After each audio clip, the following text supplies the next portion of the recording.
Well, I didn't see much there, Mr. Ron. Nope, he just blew up. The 23 looks like just blew up. 23 just blew up, yep.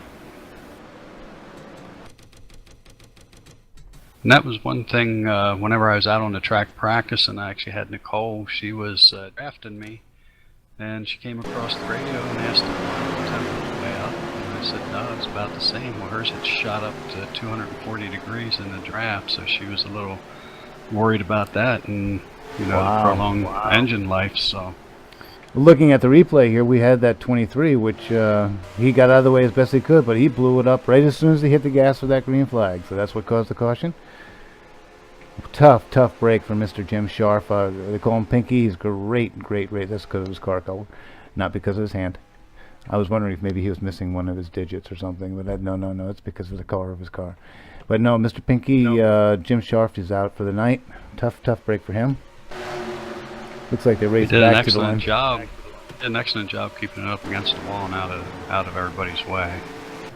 I did see one car dive in through the grass. I couldn't pick up who that was, though.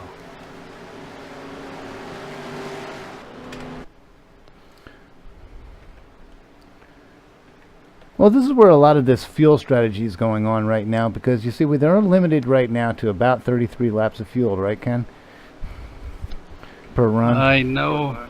I think it's going to be closer to 30 or 31. I went out on the track, and just on my warm-up, I don't know how much I burn away, but whenever I checked it, I was at 30 laps for fuel run, so between 30 and 33.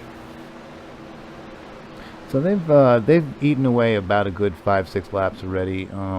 Even though some are under caution, so that, you know, the game is being played out right now. Should I pit? Should I not pit? And that's what goes on during these early caution flags before we get these guys straightened out, and they will get straightened out tonight. This is a very fast track, very tough track, and you get these guys. It is racy. So we expected a few cautions here early on. Let's get them. You know, they really should get their tires heated up and just give it a couple laps. And this set comes in so well, Ken. You will attest to that, I'm sure. Oh yeah, it really hooks to the track real well. I mean, even from the get-go, it's not too loose, but it has a little bit to it. But once you get a little bit of heat into the tires, it just takes off and melts into the track.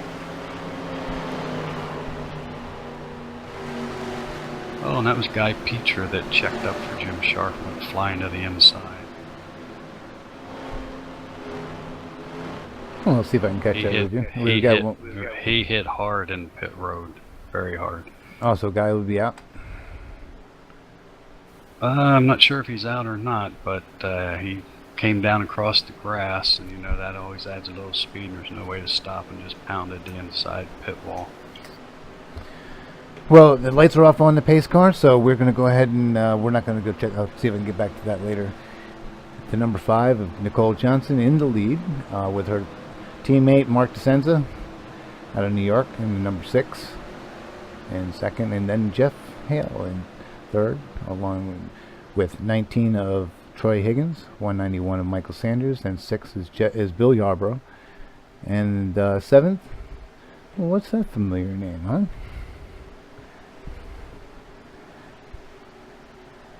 When have we last seen the 55 out here, sir? Oh my, it's been a while.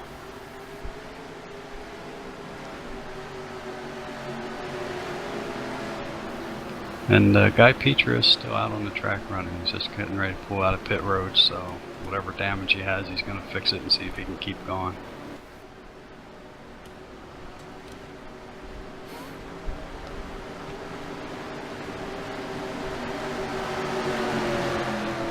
And it looks like the 26 of Bill Martino is a lap down. He'll be starting on the inside, and well, it's calling the number 455 James Nally, one of our new drivers here, and he is obviously doing a great job up there. As we're ready to take the green flag again.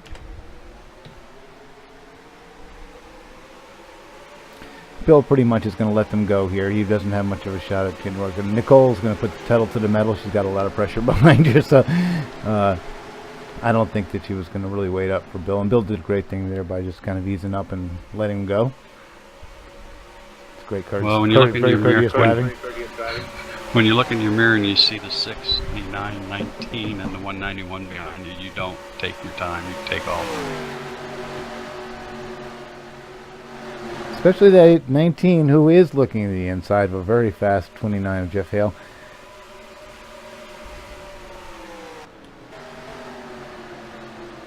And there are two great lanes here, the outside and the inside. You'll see that one car works better on the inside, one driver likes it on the outside. The sets are exactly the same, but that does not mean that these drivers are the same or that their settings are the same. Looks like we have another caution on the speedway. Another caution, yes. Yes, as we get going.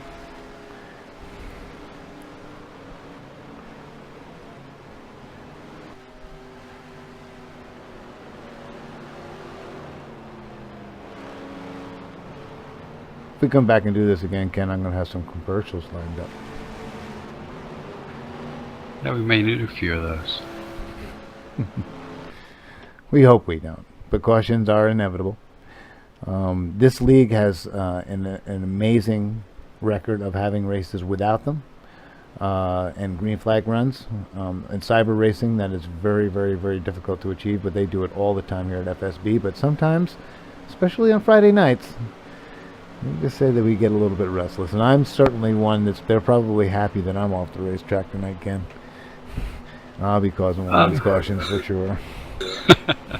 At times, we all get that way. We get a little antsy, think we have a better car, and we think we ought to be able to plow up through the field, and you wind up just driving a little bit too hard, and you wind up ruining your night, and more than likely somebody else's too.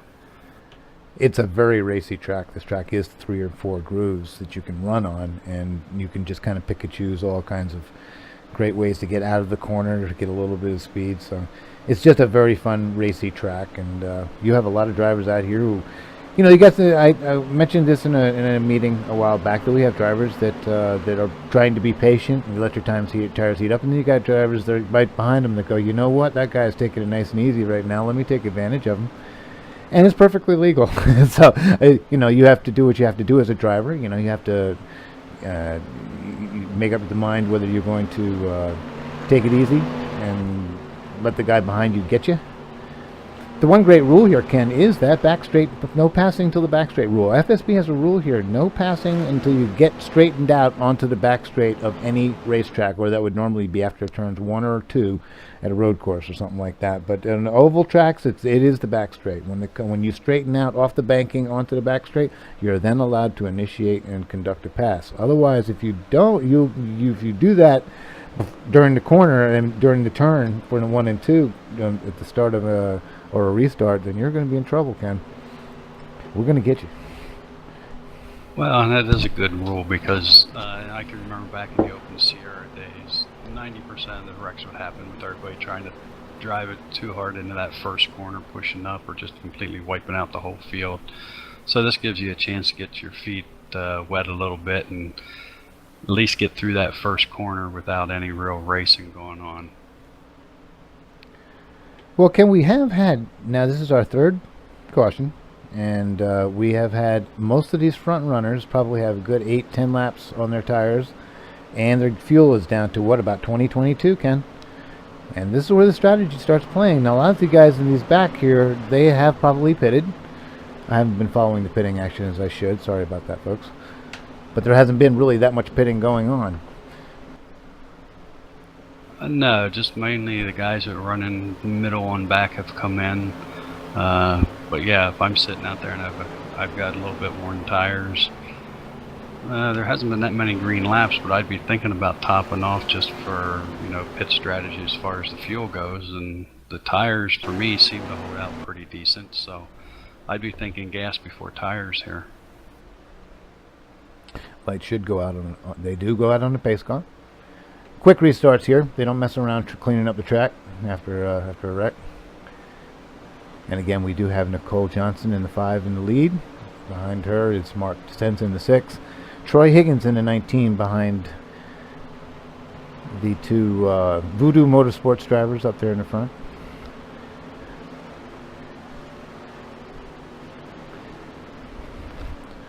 And behind... It took me a while to figure out where that caution came from, but looks like Pat Richey pulled it down on the apron and retired. I don't know if I didn't see a puff of smoke like his engine gave out or anything, but maybe it's just not running real well. So that's 2 cautions that we've had, pretty much just for a car blowing up and one of them just pulling off the track, trying to get out of the way probably. That would be my guess.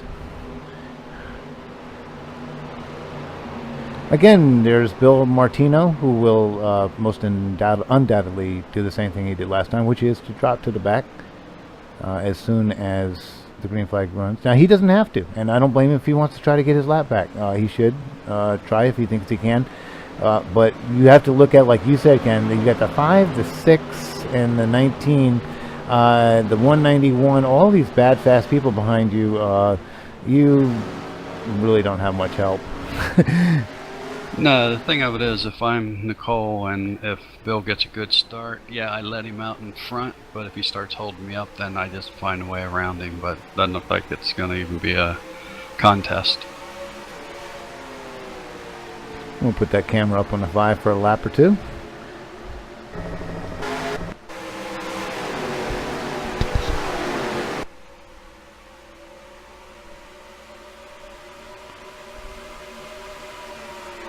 So 2 of these cautions have been caused not by accidents. They've been caused by mechanical failures, it appears like. Yeah, I'd agree. And it seems like we have a little bit of a pattern where, you know, we'll get a lot of quick cautions early in these races till guys get things figured out, and then the longer the race goes, the longer we get the green runs. So I think they'll get squared away here pretty soon. And we've already got a lead pack of 6 cars that have jumped out. Nicole, of course, leading the way here. Great driver, Nicole. She has studied and studied and studied this simulation, and she takes notes. She knows what's going on here. She changes springs in her simulator for pedal strength. She knows what to do there with her steering wheel, with her ratios. And I was starting to get into that before about how, you know, these cars all have the exact same setup underneath them, but that does not mean these drivers have the same setup, because they're using different wheels, Ken, right? In different settings, different ratios, and pedal damping and all that stuff, and it all comes into play here. It certainly does. I started out 2 seasons ago, I guess, with the G27.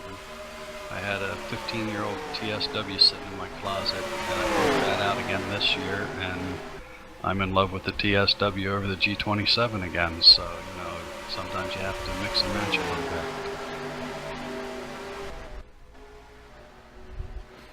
I'm going to take a look back in the pack there. There's the dog, who won the other night, by the way. It looks like Guy Petra lost a gearbox, so he's now retired. A tough break for the great driver out of Chicago. Chicago.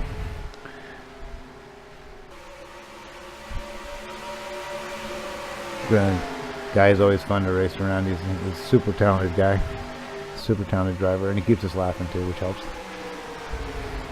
See, now this is what usually gets me, Sam. On that last caution, I'd have thought about going into the pits, but if the other guys in front of me didn't, I would have stayed out.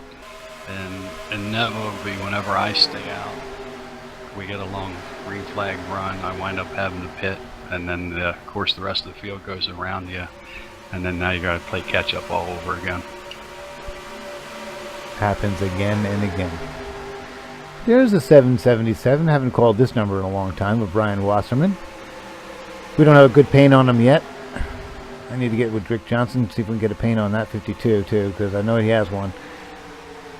Can't see their skins unless they send it to us or get it up online to us and make it available to all drivers. And I'm working on it. Maybe that's broadcast will get more drivers. I have Rick's. I must have had one of his older files that he's running or something. And I actually have for the 777 also. Uh-oh, we got contact. Rick Johnson's around.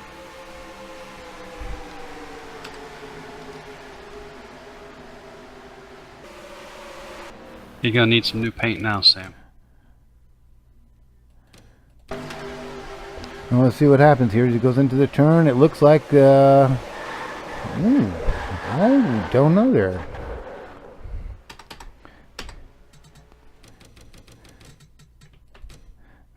quite sure what happened. I'll take another view here.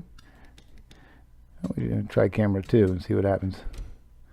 Oh, okay, I see what happened. He was a little bit faster than 777 going into the corner, and he wound up checking up for him so he didn't tap him in the rear end, and his car broke loose on him. What a great job by everybody to avoid Rick Johnson as he gets the arrow loose, it looked like, just a little bit to avoid the 777 from getting into the 777. Exactly, Ken Rahn, is exactly what happened. He tried to just kind of let up just a little bit. 101 did not touch him. And Rick did a great job of keeping it up there and let the cars go by. Good job by all to not make this a worse wreck than it could have been, for sure. Well, pit road is definitely busy now, Sam. Yes, it is. Let's see if I can get a good camera shot down there. There is the 52 pulling up to his stall. We got the race leader in.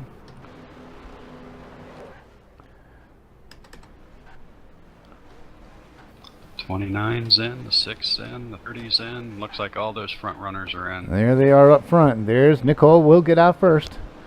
Oh, the 19 with a super good stop. Gets out in front of the 6. Did I just say super good?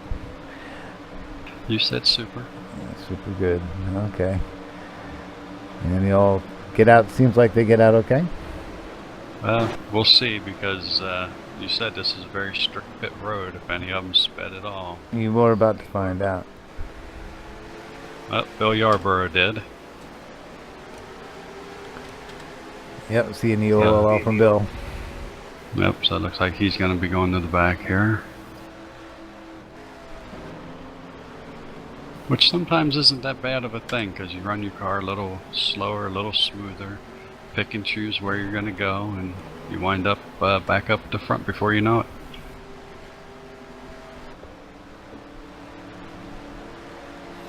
We got the camera on the 99 now of Jim Pops Margison.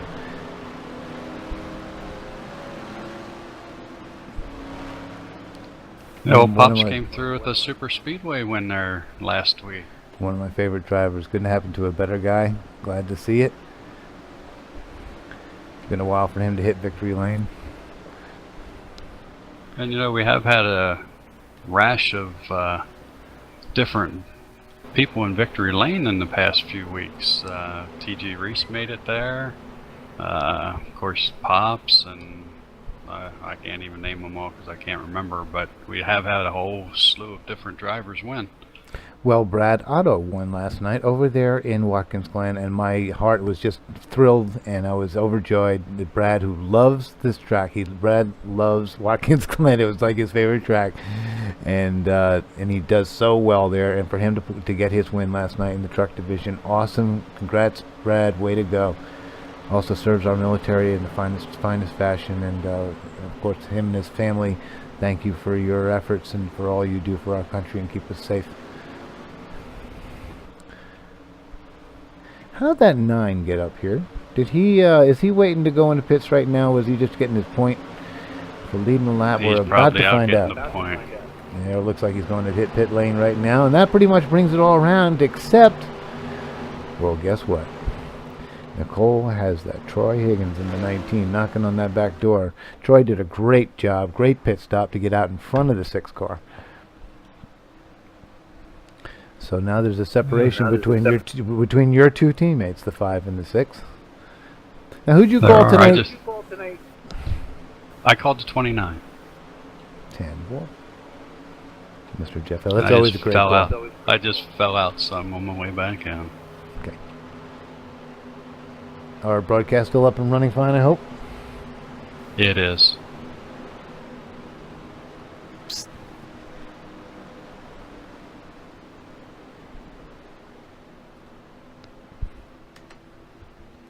And just to put a little humor into things, I got a text message here from one of my former teammates and good friend, Denny Francisconi. I always want to pronounce his name wrong. He wanted to make sure we give him a shout out, and I do appreciate all his ability and everything, because he painted my cars and my trucks, and he's had a hand in a few others, Mark DeSenza, Nicole's, and some of Robert's. So we appreciate his thoughtfulness and his artistic ability that goes into our paint jobs. And I can't tell you what a great guy. He's just unbelievably one of the nicest guys on the track. I don't mean believe me. He's just one of the nicest people I've ever had the courtesy of knowing online. I wish I could meet him someday. He's a great spirit. And he wanted to remind me that he has. Sorry about that, folks. I kind of missed the start. I was distracted. Yeah. There we are live, and that is the 5 in front of the dog. It looks like was on the inside lane. The dog is fighting for his lap. He has a truck win here, so he doesn't want that to be forgotten.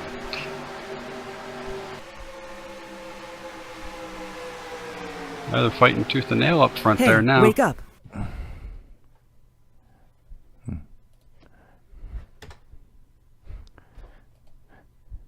Looks like Troy's going to try and go around dog on the outside. Sorry about the technical difficulties, folks. I'm getting used to the windows and all this stuff like that. Appreciate a comment from Jim Scharf who says we're doing a great job up here, Ken. They poked me. It's funny because they poked me on the end on the team speak, and it comes up right on the screen. So you'll be seeing it, the Jim Scharf folks. So watch it. What you're going to poke me? Don't. If anybody's going to poke me, it's no problem. Just watch what you're saying because it might be read. It might be read by the world. Anyway, that 5 car is leading, and look at that 108. John Dog Palmer is not giving up. Whereas before, the 26 maybe didn't think that he had enough for Nicole, but this 108, he's feisty. He's the dog. He is the dog. And he's going after Nicole. He wants his lap back. And Nicole right now doesn't mind him being back there. Dog's a great, clean driver and kind of gives a little distance between her and that 19 car who probably really wants to win this race bad. It's been a while for that 19 to be in victory lane. Great racing up front. Plus, Palmer knows, too, that, you know, if we get a quick caution here or something like that, Nicole, if she can at all, she will gladly give him his lap back. So as long as he can keep that position and not hold anybody up, nobody's got a problem with it, and he has a right to be there and hopefully, you know, get his lap back. It's a little bit of a risk sometimes when you're in that position, but he's in the right position for that lap back. But you have to be careful because that 19 could say, you know what, I'm going to take advantage of the 5 slowing down for that 108 if the flag was to come out. It can happen.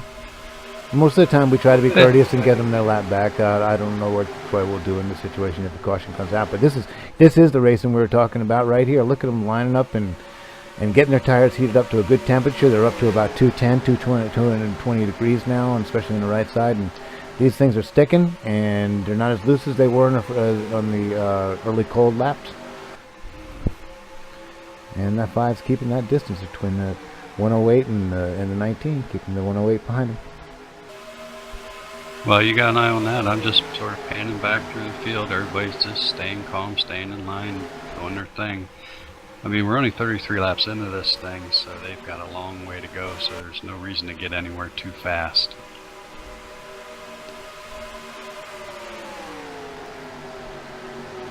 And it looks like 19 finally does get underneath the 108.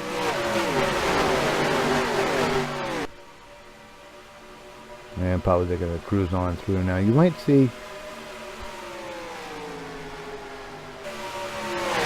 No, he's going to... Dog finally gives up the spot. Looks like Nicole's just retired. Something happened with the 5 car. Either she's pulling out, she's pulling to pit road. Something is wrong with the 5 car, or we don't know. And also the 52 coming in. This is a non-scheduled pit stop, Ken. It is. I don't see anything on the race scanner for that, so I'm not sure what's going on. And green flag is on, so green flag is still waving. So I have no. It looks like she's pulling off. She's retiring. She's not. Yeah, she's not under power. I don't think. Yeah, she's retiring. Oh, what a tough break for the 5. She'll be back again, but she was letting them know who's boss out there those first few laps.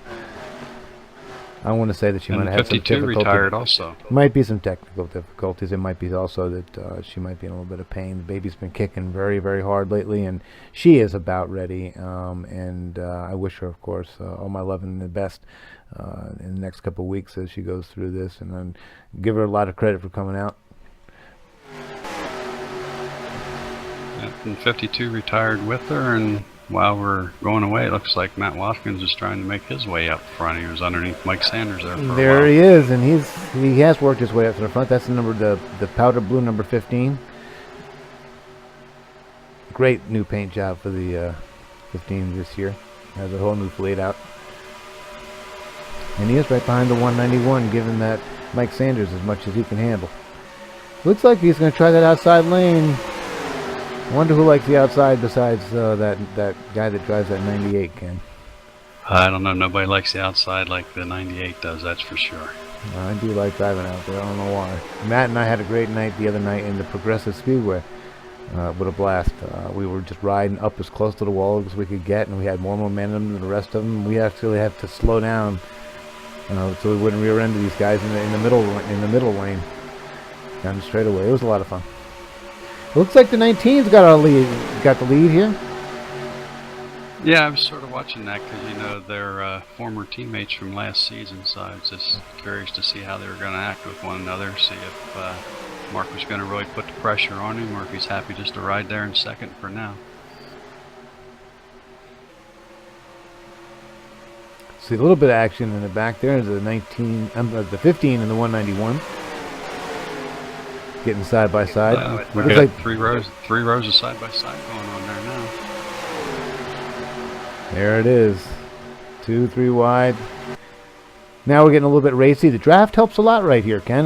You wouldn't think on a cookie cutter track like this that the draft is going to make that much of a difference, but it really plays into here, especially if you want to get a little slingshot to the outside. Another blown motor. Weber. Yep. Weber has blown up. Wow, that's 3. Keeps it off the groove. Great job by the Webb. Watch this, folks. I'm going to do this replay. Something up with the 191 also. He's pulled off of the track and retired.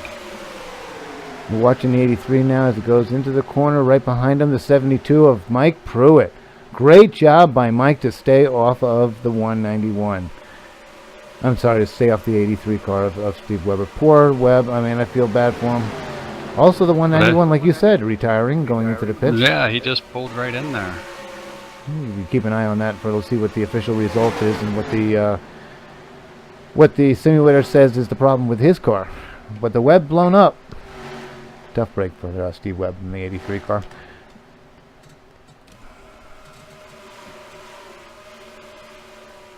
Webb's getting serviced in the pits. I don't know if they can fix this, though. Got tires.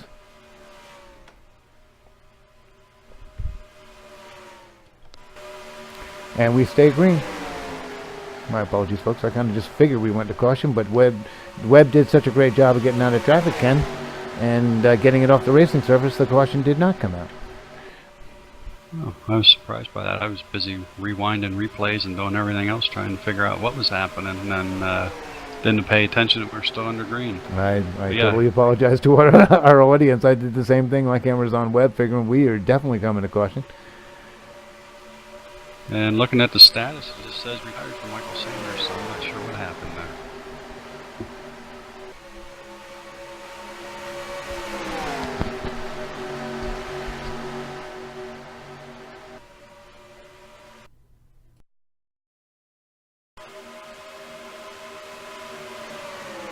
Okay, I got my live picture back now, so there's that 29 car sneaking up into third place there.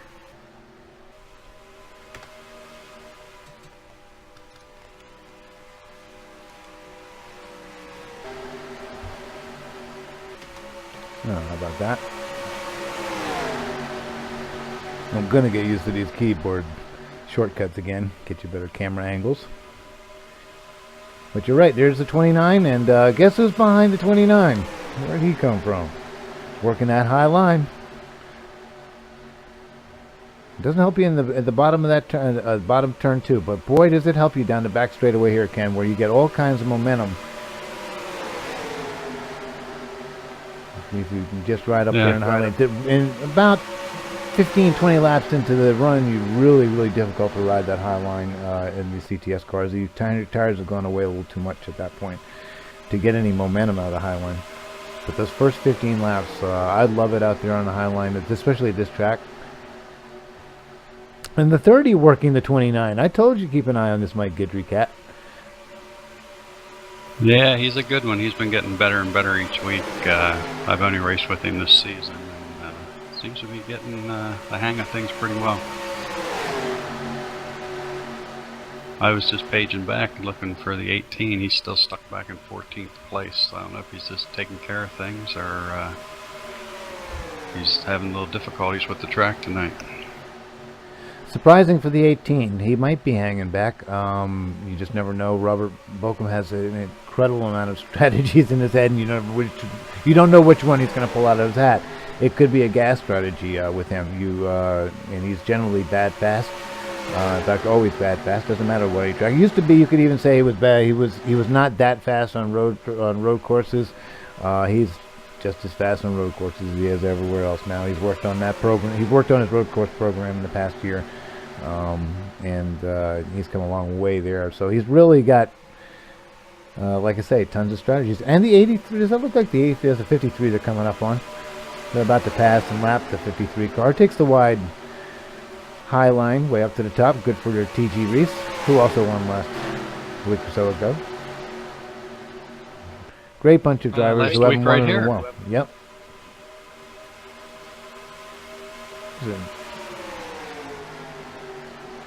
What series was that, Ken?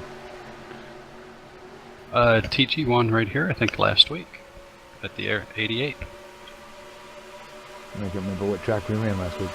We run so many tracks and so many races here at FSB Racing, I can't remember what we raced yesterday, so I apologize about that one. I could look it up, but then I'd be missing as good action as you guys are seeing on the racetrack, and these guys are not messing around up front, Ken. I got not had to take my camera off of these lead pack of cars because they've been just giving us a thrill here. As the 30's looking now on the inside, almost 3 wide with the 6 car. There's so many different lines here to take at Kentucky Speedway. Well, it seems to me like Mike Guidry in the 30. I watched him the other night here at this track, and he can run it hard, but yet he still saves his tires, and he had way more tire than I had towards the end of the race. So he's figured something out here, where to run, steering ratio or something, but he keeps the tires under him. And Webb did get his car fixed, so that's, I don't know quite what the problem was with the car why it started smoking, but he's got the car running on the racetrack after a lengthy pit stop. So whatever was smoking, they've cleared it up, and Webb is back out there earning points. He'll probably stay out of the way the rest of the race, but he's going to stay out of the way of all the rest of these racers. I think he's up in the top 5, I believe, in the points here, so he's got to stay out and get every point that he can. A lot of guys put their cars in their trailer after an incident like that. The Webb's going to stay out there and ride it out.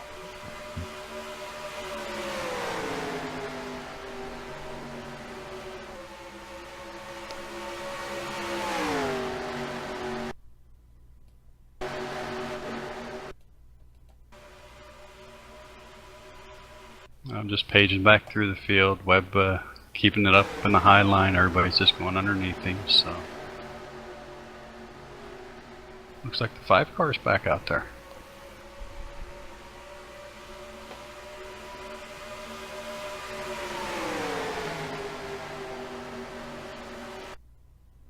Yep, 5 cars back out there, 17 laps down, so...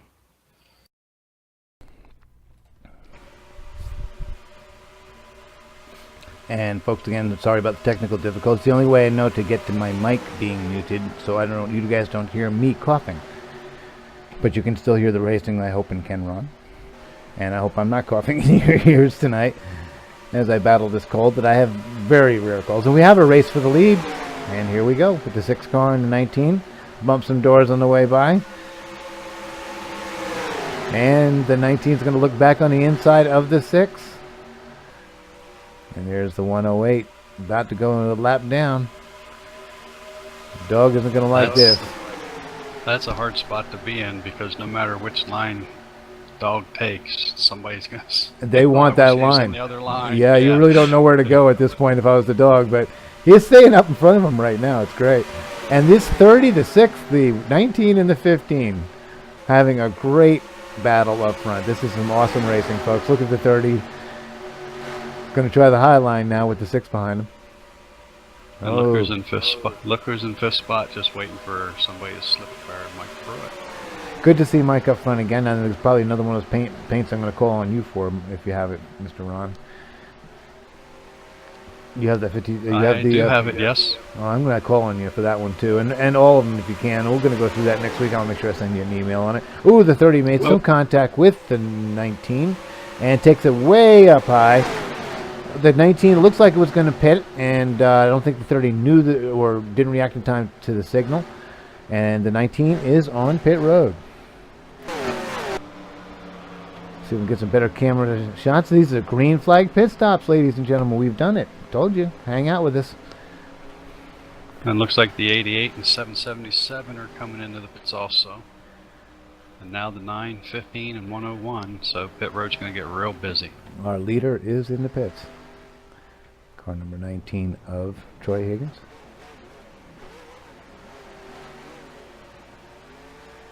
Going to change his left sides now. You don't get to see his pit crew. It's not on my camera for some reason. You'll see Nicole's pit crew though. Nicole's right up front there, the purple car. Looks like she's stuck around to watch the race and maybe help her teammates. I'm saying she's just probably, well, let's just say very pregnant. And don't blame her. She needs to take care of that baby.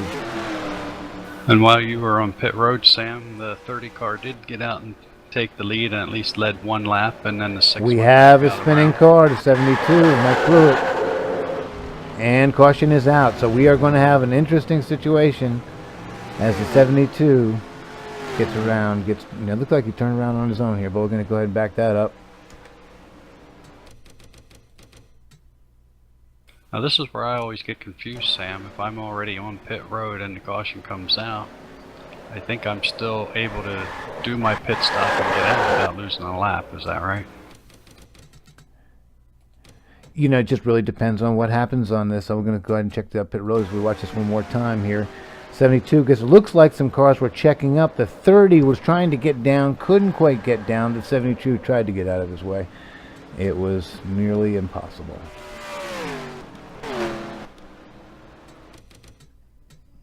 It's just one of those racing things. These guys are pitting, and you'll see the 30 car here.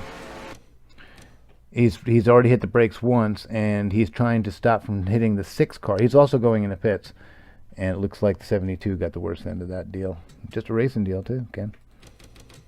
Yeah, it happens. Like I said, this pit road is one of the harder ones for me to get on, and it seems to come up on you on the snap of a finger there. I mean, that's the kind of thing that's going to happen. Guys are going to put up the pit sign, and all of a sudden it's going to be there, and they're not down as low as they would like to be, and the guy behind them thinks they're going to be lower, and you try to avoid it, and you either spin or you hit them in the rear end. Okay, Nicole is back on the track. I hadn't noticed that. Yeah, she's 7 laps down. She's back out there. Okay, so she must have not retired. If she retired, she wouldn't be allowed back on the track. She must have had a technical issue and pulled in to take care of it. Maybe an adjustment in her seat. Maybe they didn't nail it down tight enough. We never did mention that, by the way. This was probably her husband's lazy boy chair, and he was away when she had the work done, the nailing of the chair to the floor. Ooh, don't know if I want to be in that house when the lazy boy comes home, when the guy comes home to his lazy boy and it's nailed in front of a steering wheel. Well, I told her if she was my wife, she wouldn't be racing until after the baby, and her comment was, well, if he wants back in the house, he knows what's good for him. So if she's racing whether he likes it or not, then he'll have to sacrifice the chair. Well, she's a die-hard racer, and she's one of the best out there, so I can't blame her. You know, also a thrill-seeker type person, one of those.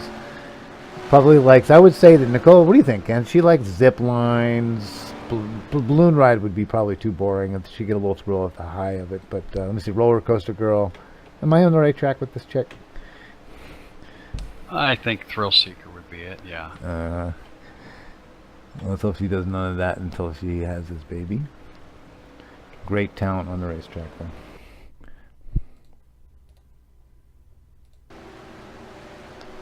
I'm just waiting for things to get sorted out here so we can see who's in the race lead. I see Jeff Hale led a lap, but I see Matt Watkins is now ahead of him, so I know he can't be the race leader. Or maybe he could be. Matt's on the tail end of the lead lap.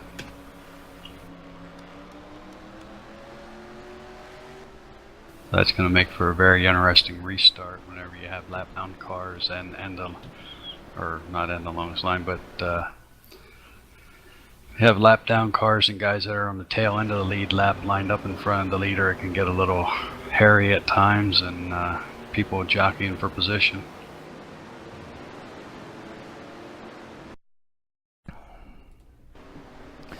And people see some weird animations going on at home.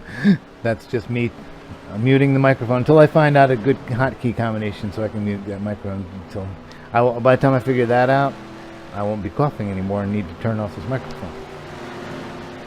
Isn't that the way it usually during works? that pit, during that pit stop, it looks like a few people got caught on pit road. The 6th Mark Descent is now back at the tail end, along with TG Reese. So pit road can come up and bite you in a hurry here. Well, this is an interesting scenario because the 29, by the way, is leading, and he's behind a bunch of cars. He's behind the 55, who is in front here, but he's almost a lap down. So the 29 is coming up on all these cars. Because currently we're showing the 29, the 07, the 72, the 6, and the 30. And the rest of these folks are all ahead of that bunch because we had that caution during the middle of pit stops. So they're going to try to keep their lap back and hope for another caution. Like I say, it's going to be the 55. The 108's the lap down.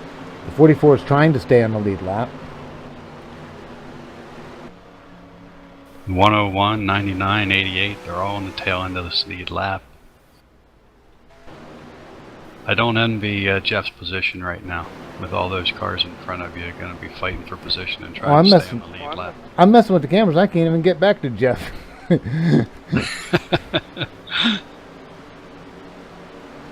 There we go. We finally got him.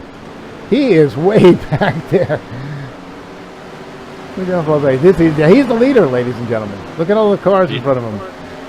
And now you have getting ready to go green. Ken Sosk in 2nd, Mike Pruitt in 3rd. Well, let's keep our camera on that 29 car of Jeff Hale. And this is your pick for tonight. Jeff's going to be mad I pick him. He's a good friend.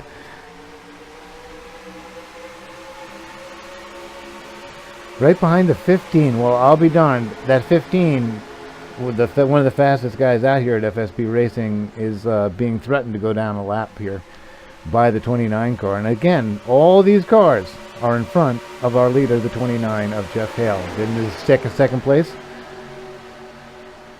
Ken Sosk in the 07 and 3rd. You have Mike Pruitt in 3rd and Mark Descenza in 4th, and the 30 of Mike Guidry in 5th. I'm just watching this gaggle of cars in front of the leaders right now, just watching how they're maneuvering and staying out of each other's way, but they're staying ahead of the leader, doing what they need to do.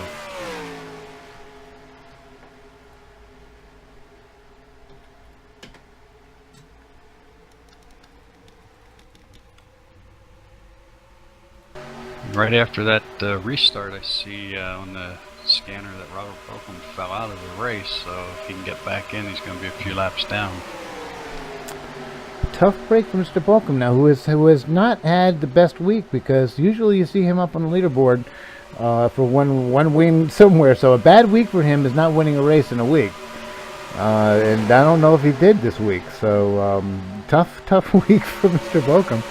I know that's. He's that good, folks. He's a great talent to be racing around. So I'm sorry that this happened tonight him, but he is one of those people that will always drive you clean, and he will win clean, or he won't win. He'll park it rather than he's going to make sure he does it clean, and you gotta love that about him. Just look at that gaggle of cars in front of Jeff Hale there yet. There's still 2-3 wide in front of him. It'd be making me pretty nervous right now. And here we have the 43 car. Good to see him out here. Rick Bisconer, another winner tonight. Won the chicken run series. Guess where? Here. Last Wednesday night. So he's brand new to sim racing here at FSB Racing. And he has a couple wins. He has that win, and then I think he won also in the FSB division. He won a race there too. So we're talking about the Petty blue and white, number 43 of Rick Bisconer. And again, another guy here who has just come in, Ken, out of nowhere. Well, you know, and he came and he showed up at your short track series on Sunday nights. First few races, a little bit off the pace. Was very courteous, got out of everybody's way, but now he's found his way, and he's somebody to reckon with on those short tracks now. So he's finding his way around all these. I know that it took a lot longer for me to develop than it's taking him, and he's a few years older than me. And I give this guy all the credit, all the kudos in the world. Excellent driver. So far, just blowing me away with his talent and great personality off the track. He's a great guy. Glad he made FSB his home. Always good when you can add a quality driver, but it's better if they're a quality person. You don't care if you're fast, slow, or whatever, as long as you're a good person. Everybody's here to help you, and if all you have to do is ask for it, and most guys will give you a hand no matter what it is, with computer issues, on track, driving, whatever. And that's another great point, Ken. This is club racing. This is what would be called club racing. There was a track in Connecticut called Danbury Fair. Danbury was a club. You couldn't just bring your race car down there and say, well, I fit in the rules, I'm going to race you. No, you had to be part of the dues-paying member to race at that racetrack at Danbury. And it was much like this. You're a dues-paid member here to race here. You pay. It's not much. I don't know, 10, 12 bucks a month, and you get to race here as much as you want to. We have 6 nights of racing a week, and you can you actually go through an application process, and that's a strict one, Ken. That application process. We're scrutinizing the officials. That's Jim Ray and his official corps. Jim Ray, the owner, and the official corps really do look at these drivers and make sure that they're keeping their car straight, and that's all we really look for. Is on the as far as the on-track skills is your driver awareness. Are you being aware? And the 29.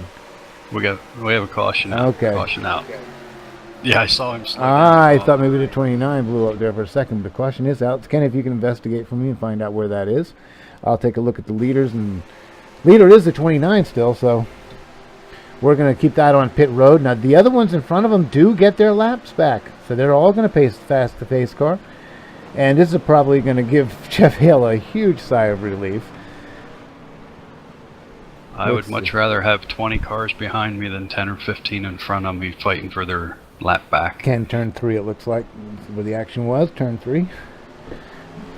Give me a car number. I'll go back and we'll go look at that replay. But I want to take a look at pit stops here, and we are going to keep our eye on the 29, who is ducking in with the 6, the 30, who's having, like I say, a great run tonight, Mike Guidry. And we all get safely onto pit road.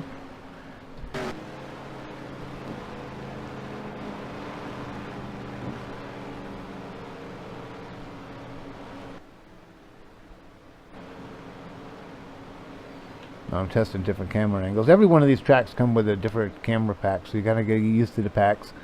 Trying to get the best angle for the pit stop. It looks like we found one. All 3 of these guys coming in. It's almost like poetry. All right, I found it, Sammy. Yes, sir. What do you got? It looks like the 43 car was up against the outside wall, not into it, just riding the high line, and the 30 was underneath, and he just happened to come down on him. They hit doors, and the 43 went around.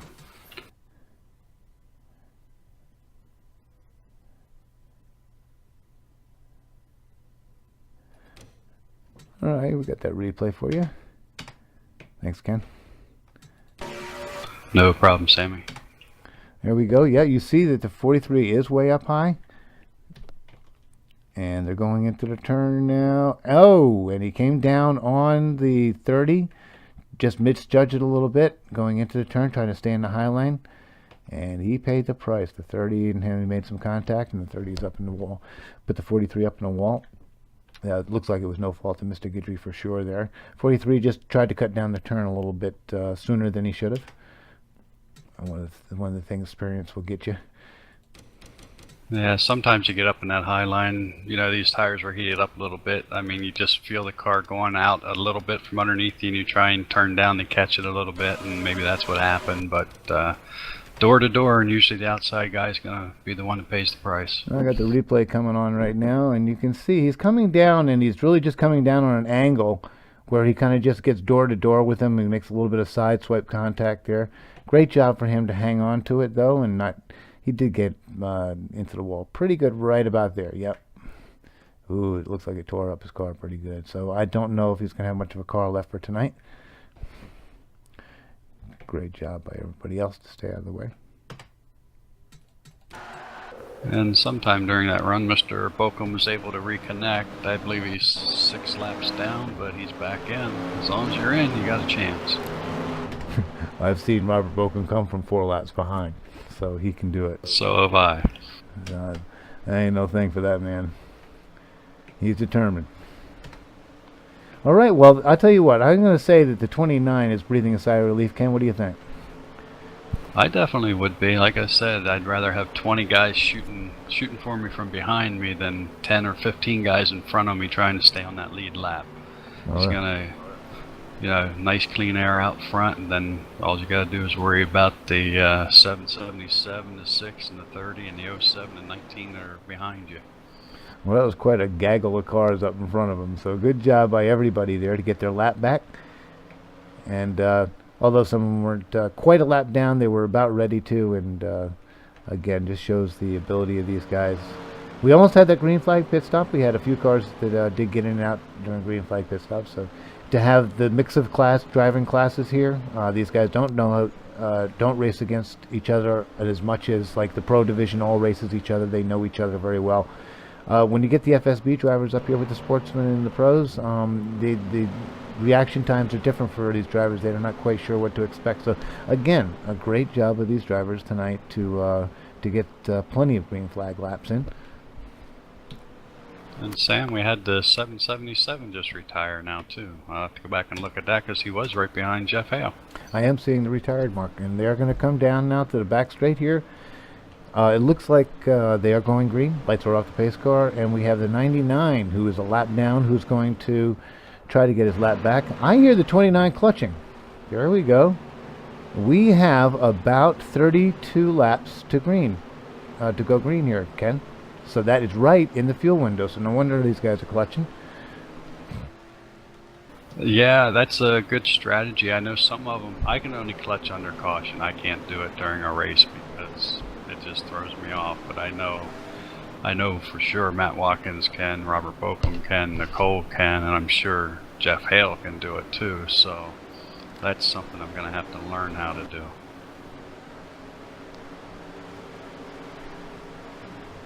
Pace cars in, that 99's in the 5 and the 43 are all fighting for their lap back.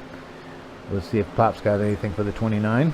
And we're back green with about 32 laps to go. It's been a great race, Ken, so far. Sorry about my broadcast skills, but Ken, got so much appreciation for you to come along and have some fun with me tonight to do this. I was looking forward to it all week. I was looking forward to it. I just wasn't sure how much I would like it, but I almost like doing this better than being in the car because I can watch, and actually you get to watch and learn a little bit while you're doing this because you can see how some guys race and you can watch different strategies and maybe pick something up while you're watching the race. Sorry about that. The Mike Guidry, he sure gets up there. He just took that pass on the 6, like the 6 was standing still, so he's going to go for it. That's a tough strategy right now. You want to be kind of laying back on your tires. We'll see if Mike's going to pay off, but you don't want to overheat them right now. You want to keep those tires under you, and the Jeff Hale's going to let him go. And coming with him is the 5 car, who wants her lap back. She wants to get one of those laps back anyway. Yeah, Jeff probably figures let him go. He's going to burn his stuff up. I'll catch him later, but you never know. Like I said, I saw Mike late in the run there Monday night, and I thought for sure should have been used up, but he was catching me real fast. And Nicole sure wants her lap back, and she's going to get one of them, it looks like. And Pops is coming up, too. He's looking like he's going to contesting for his lap back. It looked like the 29, the 6, and the 19, and 15. All these guys are kind of content to sit back. That, of course, is Jeff Hale, DeSenza, Troy Higgins, and Matt Watkins. Those guys are kind of just, those guys know the tire deal, and they know they got to kind of keep those tires within a certain range in the beginning of a run. And there goes Pops. Pops is working on the 30. What's his lap back? Yeah. This is more important to Pops right now than Nicole, because Nicole's a few laps down. Pops only 1 lap down. Well, and the thing of it is, they're letting Mike Guidry go out there as the rabbit to chase down. You know, the old story of the rabbit and the hare, or yeah, the rabbit and the tortoise. Right now, Mike Guidry's going to be the rabbit, and they're going to chase him around this track and let him burn his stuff up.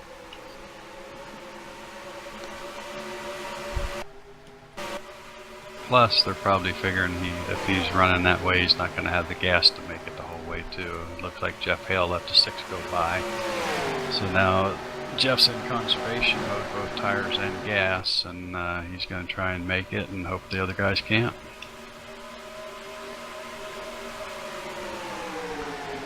Sometimes you see some twitchiness coming out. That could be either on this camera. You might see that twitchiness. That's either going to be our core INI file, which gives us closer contact racing, and unfortunately, the end result is that twitchiness that you see sometimes. That little side-to-side twitchiness. It's not as smooth on the racetrack. Believe it or not, it is super smooth. See if we get a little in-car camera now. Where do you want to go in? We'll go in the 99 car here.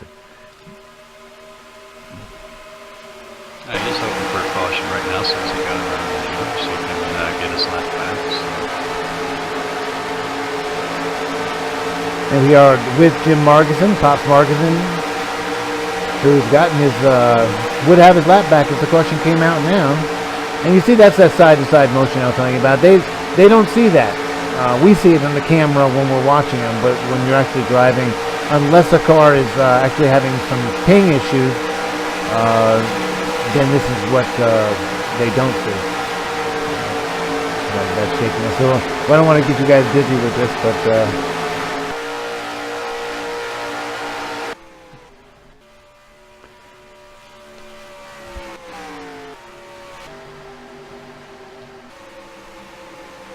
looks like everybody's minding their P's and Q's and just staying in line and waiting for the last dash here, probably with 10 to go. It'll start to break loose. Well, I'll tell you, I got the camera back on that 30 car again, and he is all out running, and I think he thinks that he might just have a shot at this, and I would have to agree. he might have something. If he has enough gas, I think he's got a shot because, you know, I don't care. You can run easy, but you're still going to use up some of your tires, and if you can't conserve enough, you're not going to catch the guy. And if it is a fuel mileage race, then the 29 and the 6 are in the 5 and the 19. All these guys behind them are all saving gas. They're all riding around pretty easy. The 30 might be using a little bit more. He's probably sitting in his car looking, and he says, okay, I've got, 22 laps to go? And he's probably sitting there saying, oh, it's showing me 23, and he's probably got a big grin on his face because he knows as the laps wind down, that's going to increase because you're actually going a little bit slower. And everybody's going to slow down with the tire wear and everything, and the slower you go, the less fuel you're using, so. It looks like the 6 is starting to reel him in. And you'd be right, Ken. I got the camera back on them now. Looks like getting used to these little camera buttons here.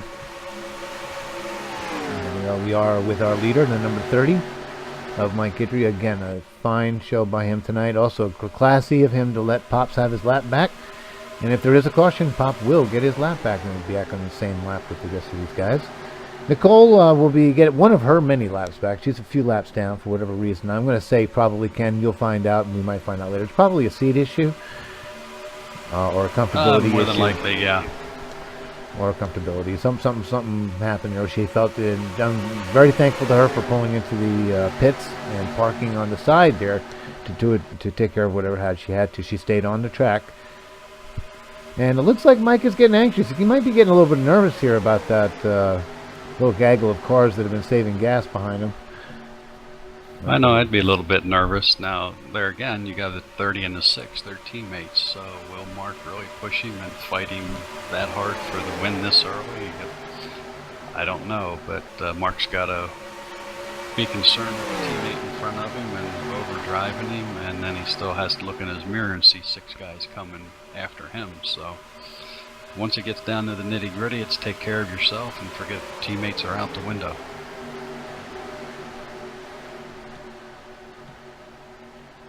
We have, what, about 18 laps to go here, Ken? Yes, sir. Showing lap 85 of 107. I'm sorry, 89 of 107. 89, yeah. Jeff Hale moved up to the outside on Troy Higgins now. He's going to try your outside line. As if it's my outside line. I encourage people to drive out. They used to encourage the driver that I work for to get up there and practice driving the outside line as much as possible, even on short tracks like Riverhead Raceway, a little quarter-mile track, because I said you can't. You know, everybody's going to try to pass you on the inside, and everybody drives the inside. You got to pass them on the outside. You better get used to driving out there, so you get out there and drive out there. Pretend you got cones lining up on the second, first groove, so you guys drive around even when you're practicing. And I encourage these guys to do the same thing, because driving this outside groove is little teammate help here going on, Ken Rahn. Ken Rahn, of course, you'll know that the 5 is one of your teammates, and the 30, Voodoo Motorsports, Mike Guidry. And, of course, Mark DeCenza right behind them, so you got 3 of them lined up, and if she can stay out in front and pull them around looks like we have a car around.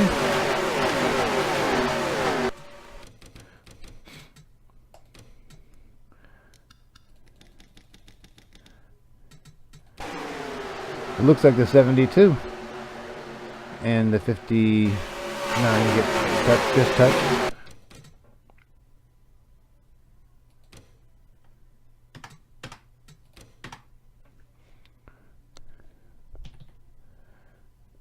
Yeah, you'll see the 59 kind of gets a little side bump from the. I can't tell what car that was actually.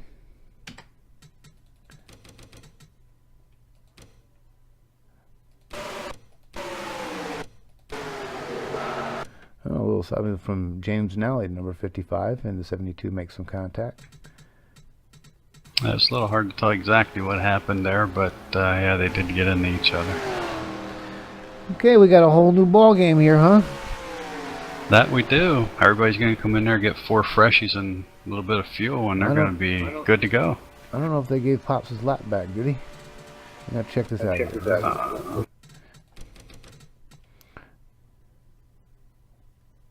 Sometimes that caution comes out too quick for that to happen. It doesn't look like Pops got his lap back. Yeah, he was 5, 6 cars. Yeah, he was right in front of that wreck, actually. Too bad for that. He'll be fighting again to get that back on the next one. So, good try by him. They probably just started. He probably said, let's let him go. And gave it those spots after a while. But he was fighting for that lap back for a while.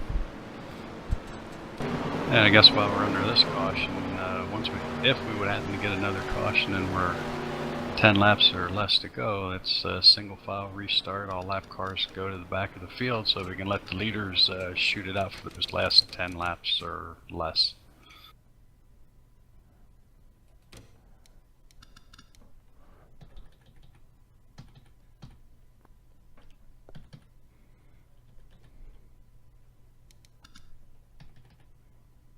Looks like the 18's still having some connection issues. He's blinking on and off as he's going around the track here under caution. Well, we had a bunch of cars coming in the pits. I'm doing a replay of that now where the 29, the 6, the 30 all came in. But a couple cars stayed out. Let's see who they are. 15 that's come in. The 07 all came in. The 101, your teammate. Alan Myers. Great stop by the 101. I want to say the 101 took 2 tires there. Good job by him. Well, that's a gamble. That's a gamble here, but you're running now with only about 12, 13 laps of green flag racing. You might just get it done.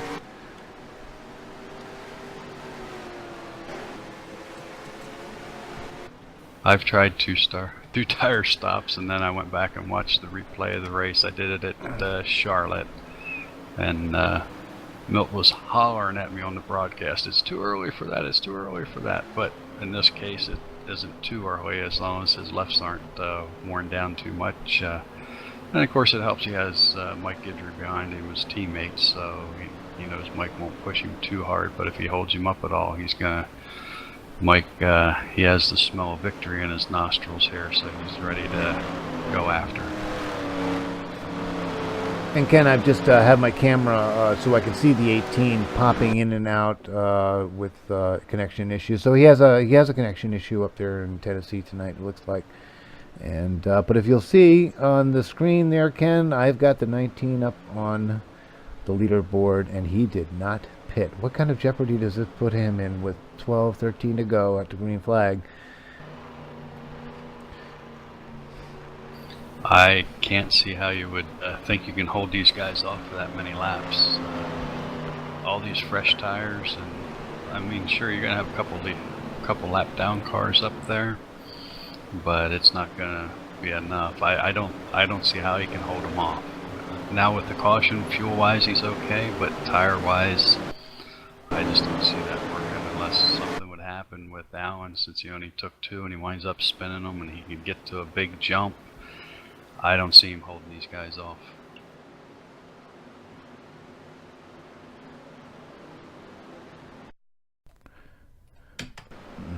Thanks, Ken, as I took another coughing, hacking break.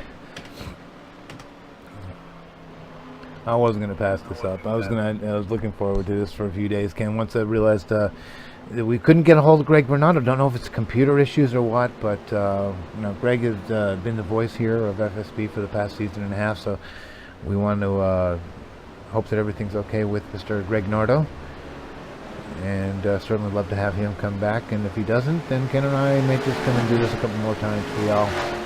We do like to broadcast as much as possible at FSB, get the word out, show you what kind of skills and talents these guys have, and we're going to have a good finish here. I can almost guarantee it.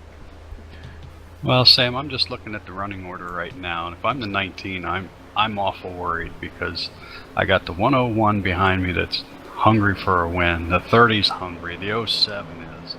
And of course, we know Mark DeSenza the 6. He lives to win. And then you have Matt Watkins right behind him, so, and Jeff Hale. So I'd really be shaking in my shoes right now. Now, if we look at the 19 up here, the 19's got a lapper on the inside. That's the 99 of Jim Pops Margetson. But then you have right directly behind him a car that took 2 tires, the 101 of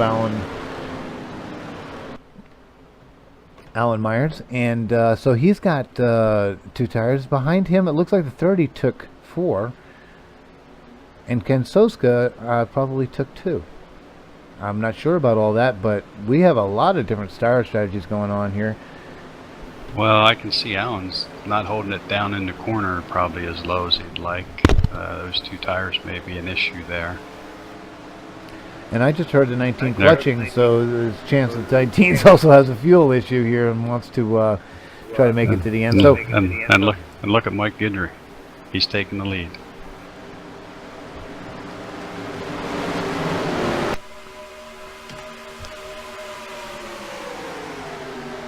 Folks, I did not have this. First time I did that tonight. I'm surprised I did not have it on live. Thank you for bringing me back, Ken. My apologies. So now you have the 5 and the 30 car lined up. She's pulling him around the track, so that's going to help him. And then of course you have lap car. We have next, a spin. We have a spin. The 19 car. I had that on camera.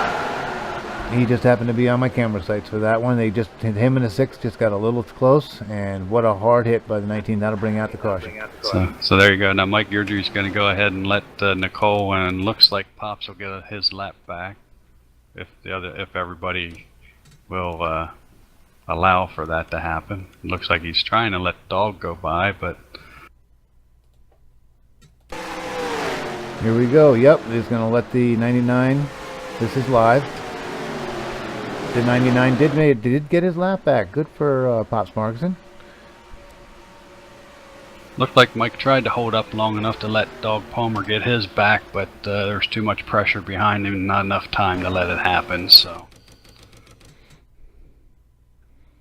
Let's take a quick look and see what happened to the 19 car. that's just part of the sportsmanship issue here.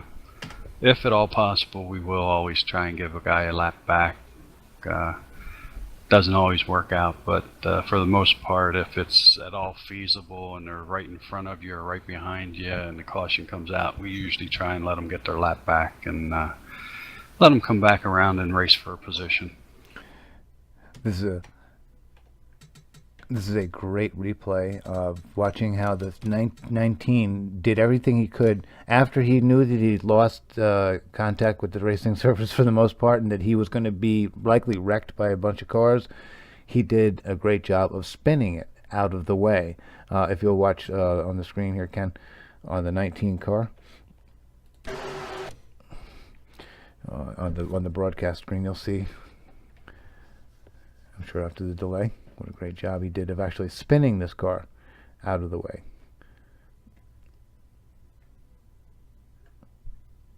Good job by him. So what kind of pit strategies we got going on here now? It looks like there was a little bit of door-to-door contact with the 6. Yeah, they touch doors, and that seems to be what's been biting people tonight. Is that little door something happening, like a warping issue or something. But it's just a little bit of contact at the right place, right door-to-door contact. Seems to be two or three wrecks tonight. Looks like Troy Higgins did retire. I'm sorry.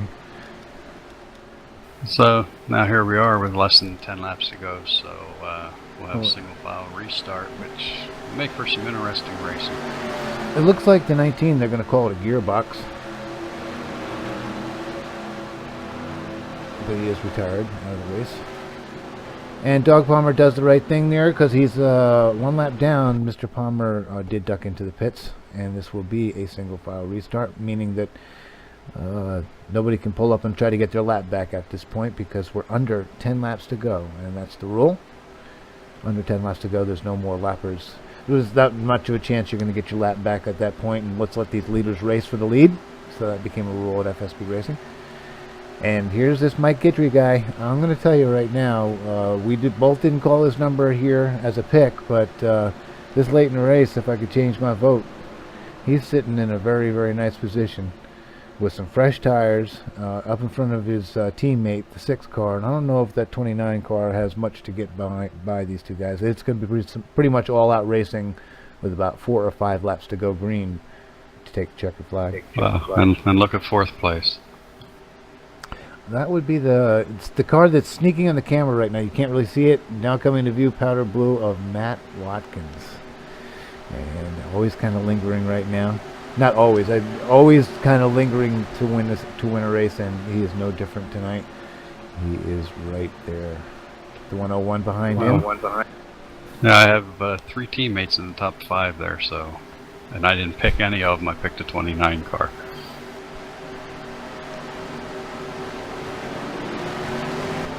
And there's the 55 of James Nally running good. Good debut by him. He's one of our newer drivers here at FSB in the applicant process. I haven't seen him race that often, but whenever I look at the FSB Cup standings, he's usually has a fairly decent finish, top 5s and so on. So looks like he's doing everything right and staying clean and running good. I'd say the fellow had some experience before he got here, Ken. What'd you think? I think by this time most of us do, but it's whether it's a good or a bad one, you know what I mean? Exactly. You coming into this now, you've been doing this for a few years if you come to FSB. And they come here for many reasons, but mostly because it is club racing, it is sportsmanship racing, and Sportsman, the 07. I forgot to mention and call his number, Ken Rahn. That is one of my favorite drivers out there, Ken Soska. And here we are going Then down the back straightaway. We've got how many laps to go? I'm on lap 102, so we'll be going green with, what, 4 laps to go? 5 laps to go? That would be correct. And you are right. There's the 44 of... we can't see his number in the dark. 44, the 9, and the 88. Rounding out the top 10, so... 44 does say, that's Mark Fravor, does say that his car is for sale. It needs a new paint job, as you can see. Right behind him is the old Elliott car. How about that? Ken Hansen. And behind him, our series admin and chief official for tonight, Mr. Joe Cutter. First time he's been in the top 10 tonight, I think. And Joe's another one of those steadfast drivers. So let's see if we can get the cameras up to the front. And restart. About 5 to go.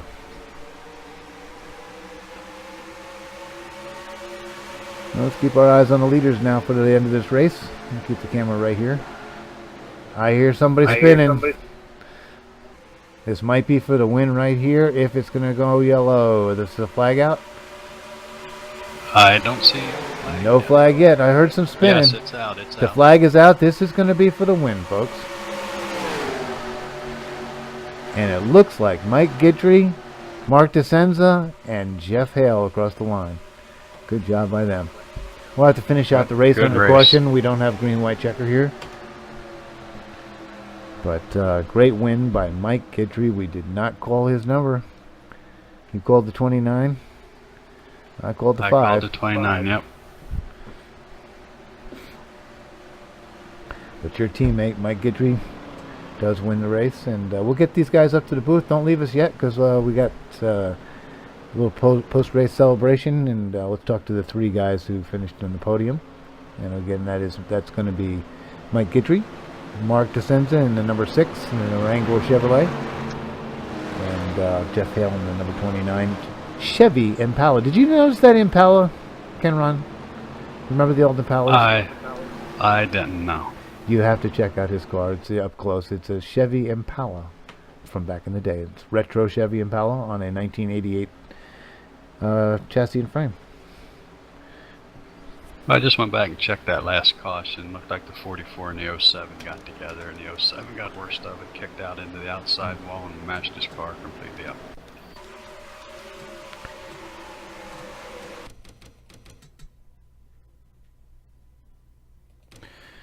And that's what it looks like, Ken. We have the 44 going down. The 07 just took that little line and came down across the nose of the 44, and it looks like the 07 will not have as good a finish as I would hoped. I'm sure as he hoped. Not much you can do in these racing situations like that. These guys need to just give a little bit more room, Ken. Sometimes they don't. It's very frustrating for the officials. Yeah, that's true, and I mean we see it across all series. Eventually, it gets embedded into their minds. I mean, I remember whenever I came in as an applicant, I was so scared to run, so I ran as clean as I could. And then once I got accepted, I thought, well, okay, now I can start racing for wins. And I started getting myself in trouble driving through wrecks and, just pushing the issue here and there. And a few stiff warnings from Mr. Ray, and that got straightened out in a real big hurry. Mr. Ray will watch you. He also has a lot of admins that work for him that are... I can attest to this. These guys want nothing but the finest racing here. We work very hard to make sure that our officiating is unbiased. I'll say that from the jump. That's what our goal is. That's what Jim Ray's goal is. Sometimes we got to be a little bit harsh on these drivers, and sometimes they do get penalized. But for the most part, this is great club racing, great sportsmanship, and that's the number one requirement here, Ken. There is no other requirement, is there? There is none, no. It's sportsmanship. That's all it's about. As long as you have some car control and you're willing to park if you make a mistake and you wreck somebody, you kind of need to park it after that, or the 2 incident rule will bite you, which means that if you've caused 2 incidents in one evening, you get parked next week, and you get a letter from email from Jim Ray scolding you, and you will probably be apologizing to the masses in the forum for not parking it after 2 incidents. So it's very, very strict racing. We like it like that. And so usually it's basically 1 incident racing. You do get 2, but you don't park in that second one. Usually it's best if you have one incident and you cause damage to another car, or you brought out the caution, which is the definition of an incident, then you are not going to want to make another one, and so tendency is for you to be very, very cautious after that. As we're going around under caution to the actual official results of the race, now anything can happen here. The 30 could run out of gas, blow up, break a gear, or I'm sorry, a gearbox or something, or blow a rear end, or all kinds of things can still happen. The 39 is not guaranteed the win just because he led at on the second to last or third to last lap. This is the white flag last lap, and he has to make it under his own power. Actually, I don't know if that's true. He has to make it around to the start finish line. If he has a car behind him wants to help him out and push him across the line, I don't think anybody could really complain about it. We've never had that happen, have we, Ken?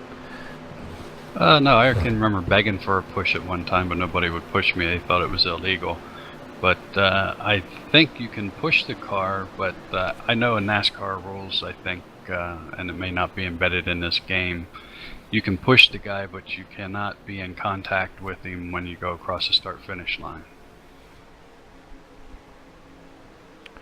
It would probably pretty much be the same thing here. I'm sure that Mark DeCenza would push the 30 across the line if he blew up.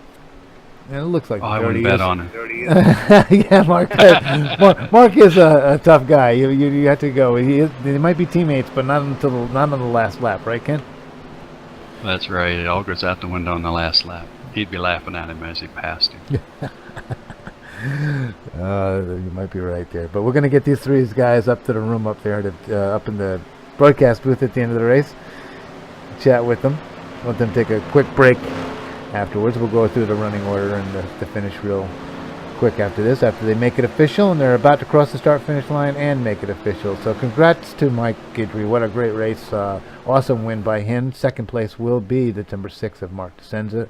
Third place, 29 of Jeff Hale. And the fourth place, the 15 of Matt Watkins. Fifth place was the 101 of Alan Myers. And in sixth place, James Nally with a great debut start here to finish up in the top 6. Ken Hansen back there and the ones in 191, and they're all going to give the 90 a little bit of a rub there. I'm sure the right 90. The 30, you mean? I'm sorry, the 30. I'll be okay. Sorry, Mike. He's going to listen to the replay and he's going to go, what do you mean 90? I don't have any 90s here. Actually, we do have one driver who has 90, but we expect we're going to see that 30 car come around and do a couple donuts for us. Well, he's just a good old boy from Louisiana, so he'll be all wound up. Got a few drivers from down there in Bayou Country. I believe Alan Myers is from down there, and a couple of Voodoo guys. Pat Rouchet. And let's see what the 30 is going to do for us. There he goes. Mike's going to give us a little burnout action here. And again, great job by him. What do you think about tonight, Ken? Did you have fun? I did. Yeah, it was more fun than what I thought it was going to be, but I'll be up to do it again. Sounds great. That is if any of our viewers will have me back, that is. And it's pretty much the same here if the viewers will have us back, because I enjoy doing this and would enjoy doing it again. I just think, oh, look at a great crab walk by the 30. But we'd like to have these in broadcast. If Greg Nardo comes back from whatever computer woes or whatever, of course we will bow to that and probably hit the racetrack again. But for now, I'm very grateful to have been with you, Mr. Ken Rahn. Again, for those who joined us a little bit late, my name is Sam Young, and I'm glad you could have joined us tonight. Let's see if we can go and get these podium finishers up to our channel. Okay, let me just close out the game, and I'll go down and grab them and pull them up here. We're going to get the windscreen here in a second, and we see the official standings there. And I'll continue on with those. That's 7th was Mark Fravert. Great job by him. 8th was Ken Hansen. 9th was Joe Cutter in the 88. And 10th was Jim Margison. 11th, Ken Soska. After that spinning wreck, he was the last one on the lead lap. So User left your channel. Finished 11th spot. Rick Bisconer. Great run by him, as we were talking about earlier. Won earlier this week here and the chicken run. Good job by Rick. And then the 108 of John Palmer. 13th, and as we look down past that, Mike Pruitt in the 14th spot. the number 72. It looks, it says accident right next to it. I don't know where that came from. And then User was moved to your channel. Either something happened to their car, or they retired, or they got into wrecks. User was moved to your Rest of the channel. official results here, as the drivers are being brought up into our channel for a little post-race interview. User was moved to your channel. Alrighty, well, let's get started. First off with Mr. Mike Guidry. Congratulations, what a great User run by joined you. your channel. You are live with us on the broadcast. It's our first broadcast, so we did okay, and we'll get it out there for you guys to go ahead and check it out. And I know you're going to want to keep this one, Mike, because it was a great run by you. And neither Ken or I called your number early as the winner. We had different picks, but halfway through the race, I was like, "Dang, I should have picked that Mike 33 because you were running hard." Yeah, his car was just hooked up. Yeah, I unfortunately picked a 29 car, and he just didn't quite have enough for you there at the end. I was worried about them behind me. The last 5 laps to go. Well, gets a little nerve-wracking looking back there and seeing that big 6 car, because you know he's willing to move you out of the way to get to the victory. Yeah, I was waiting for that. Well, we were talking about that. Speaking of that great run by Mark DeSenza and Jeff Hale finishing third. Kept Matt Watkins out of the top 3, which is kind of unusual, but great run against some very, very, very fast drivers here, Mike. During the race, we were kind of wondering now at the end of the race if you were to run out of gas. I didn't know how much gas you had, or if the motor was to blow up. We were kind of wondering if Mark DeSenza would have pushed you across the line, or Ken said he would have laughed at you and drove past you and not pushed you across the start-finish line. What was going on with that? I was dead even on fuel. I could have made it to the end. That's cool. I heard you clutching earlier. I was wondering. I think you were clutching. I'm not sure.